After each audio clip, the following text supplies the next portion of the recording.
Arguably, the most successful authoritarian move Trump has made in the first 100 days is to, in his unlawful actions, essentially rewrite the Constitution such that the president unilaterally gets to control spending, can eliminate or defund entire independent entities that were established by Congress itself and signed into law by previous presidents.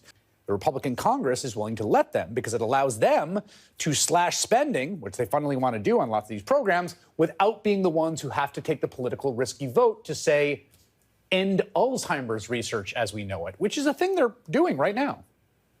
That is how you end up with literal teenagers like this kid who worked on Elon Musk's project to gut the government, a kid with the internet nickname Big Balls, and other young men just like him, controlling all sorts of things like whether, for instance, a VA nurse has a job or a park ranger has a job, or whether children with AIDS will get their medication that keeps them alive. Why do they call you Big Balls? I just said it as my LinkedIn username. Okay. Well, people on LinkedIn take themselves like super seriously, and they're pretty adverse to risk. And I was like, well, I want to be neither of those things. So I said it, and honestly, I didn't even think anyone would notice. You got to imagine how funny that is to the thousands of people, from those who work in nuclear safety to biomedical research to park rangers to, yes, in the VA, how funny they think Big Balls is, having been fired by him. I'm thinking maybe Big Balls did not grow up watching Sesame Street. Congress has been happy to have Elon Musk and Big Balls do this for them, despite the fact it is obviously, clearly, flagrantly unconstitutional and unlawful. Boy. So we got to talk about MSCCP, aka MSNBC, also known as MSDNC. Extremely upset with the fact that Elon Musk has revealed Big Balls to the world, right? The mainstream liberal media has been obsessed with the young man that is helping root out waste, fraud, and abuse from the government. And when he has finally revealed himself to the world, his identity, okay, for everybody to see who he is, who is working to make our government better, right? Work better for the people. MSNBC refuses to air the part of the interview where Big Balls actually explains to the American people what he's doing, right? Because again, if MSNBC actually educated their audience on what Big Balls are doing, it would be hard for them to disagree that what he's doing is a good thing. Instead, they fearmonger, they lie, they exaggerate, and they claim that, well, this young man is responsible for ending cancer research. He's ending Alzheimer's research.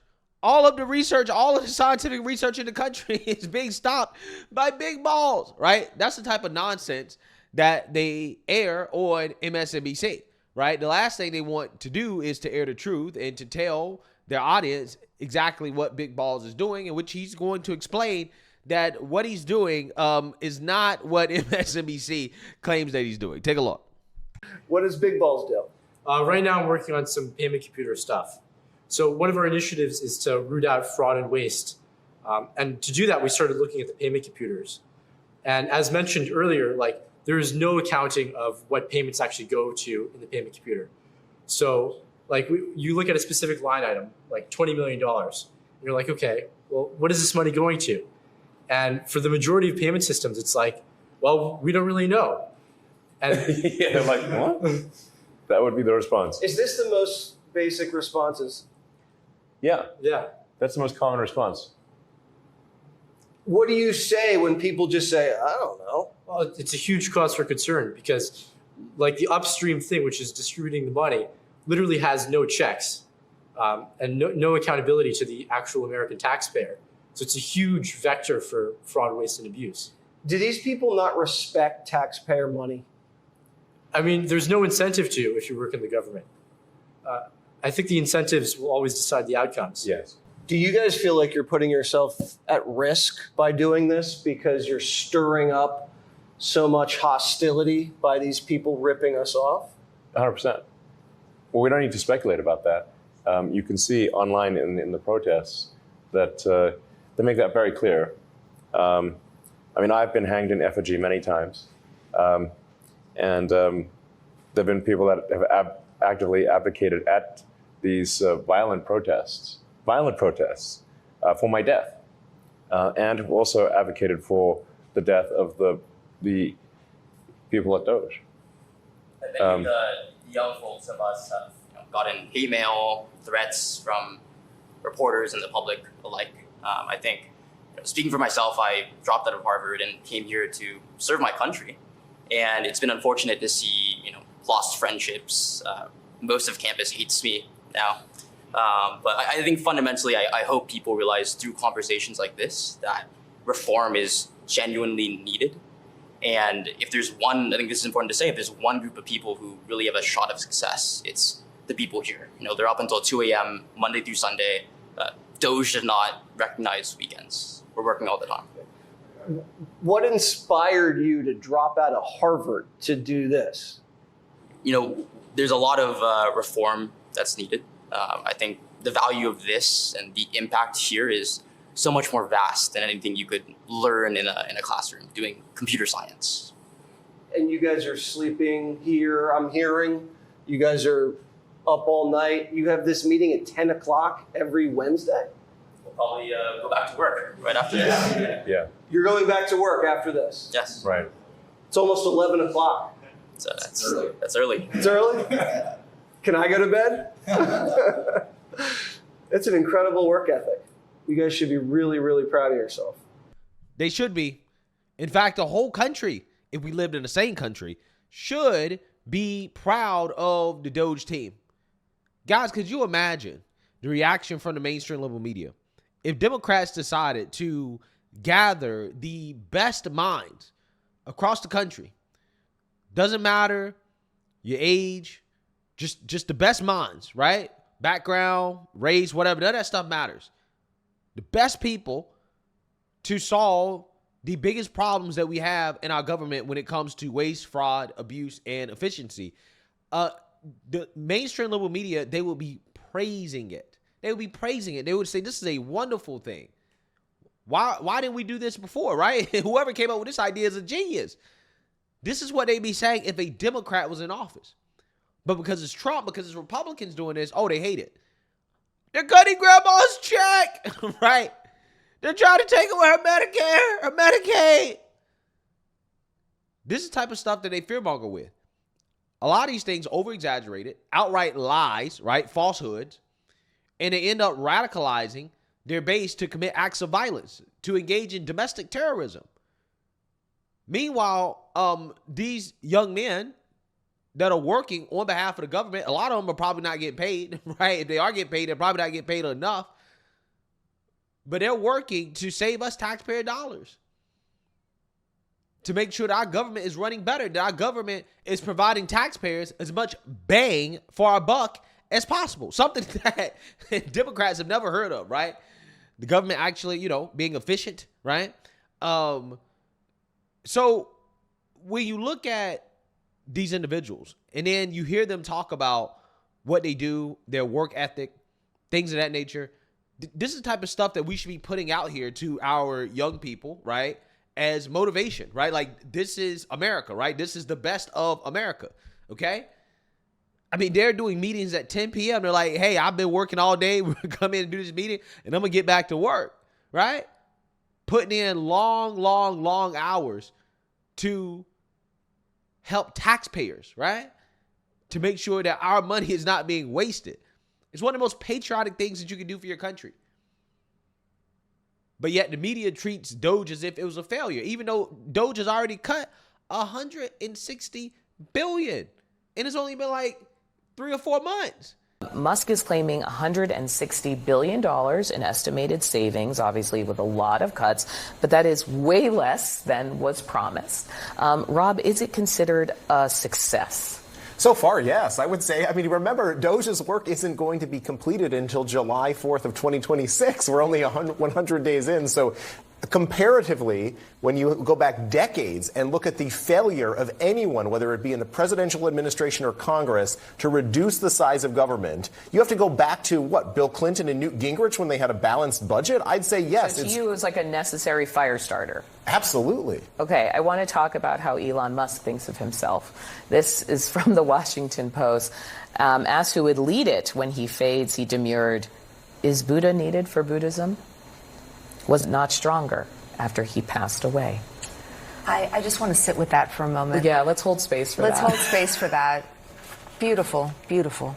Well, that aside, I think in response to what you were saying, is it a success? If you consider slashing and burning the federal government with very little oversight and no sense of what comes after that, what is necessary or unnecessary, then perhaps it is a success. If you actually think that what was necessary is perhaps a scalpel and not a machete, or in his case, what was it that he was holding up? The chainsaw. Yeah. Then perhaps not. I mean, there is no question that what Elon Musk managed to do, no one thought he was going to be able to do. I remember talking about this before the administration came in, and you mean just the number, the target, well, or just the whole way? that everyone had tried this, that his role, that he was going to get bogged down, that it was just never going to, that all the sort of red tape of and bureaucracy of the government wasn't actually going to be able to be cut. Yeah, I remember liberals and Democrats yucking it up on national television, kiki and ha-ha. Yeah, Elon Musk and DOGE, they're never going to be able to shut down these agencies and to do the things that they claim. They're not going to be able to cut a significant amount of money from the budget. They're not going to be able to do that, right? Well, we're only 3 to 4 months in, and $160 billion. If they're cutting $160 billion every 3 or 4 months, then, I mean, we're going to get to $1 trillion very quickly, right? We're going to get there. I mean, I'm hoping that that's what they can do.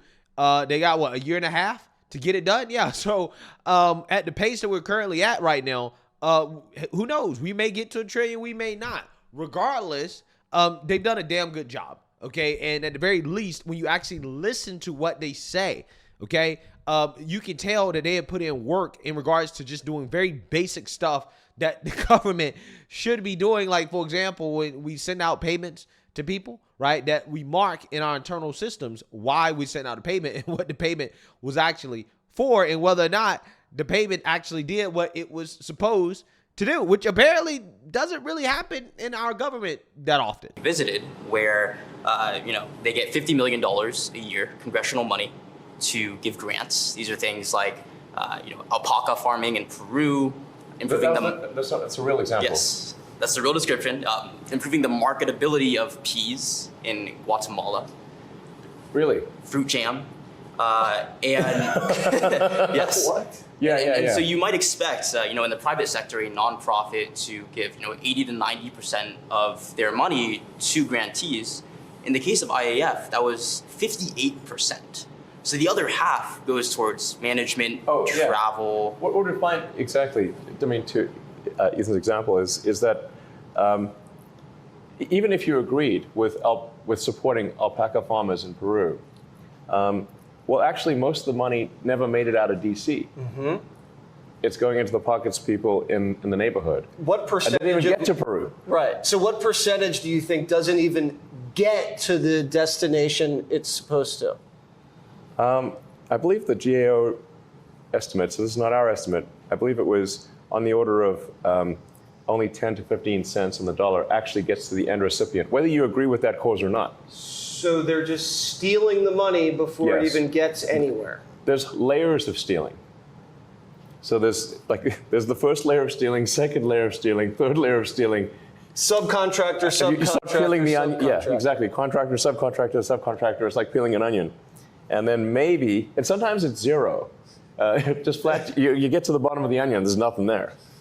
So maybe no one got a sex change in Guatemala. It's possible that no one got a sex change in Guatemala. I overheard a contractor tell one of her colleagues to falsify billable hours by creating a PowerPoint to mask a delay in the onboarding process in front of me. And this is like hour zero at this agency.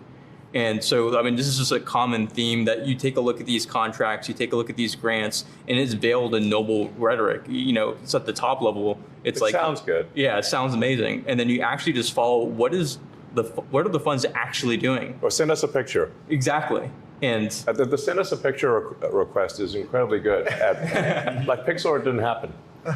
And then they're like, and it wouldn't be that hard to just, frankly, they could search for some fake pics on the internet or get AI to generate the pics, but they don't even bother doing that. So you caught them cold billing fraud.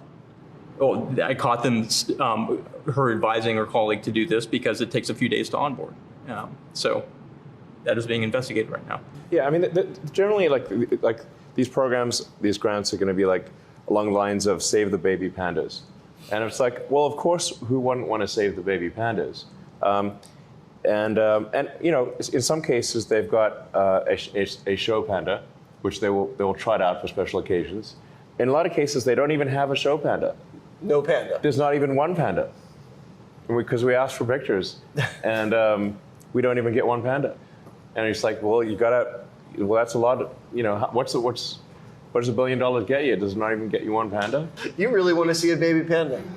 Yeah. That well, like, you know, like the Ebola money. We're like, okay, well, we agree with like we shouldn't have Ebola. You know, where is the money going?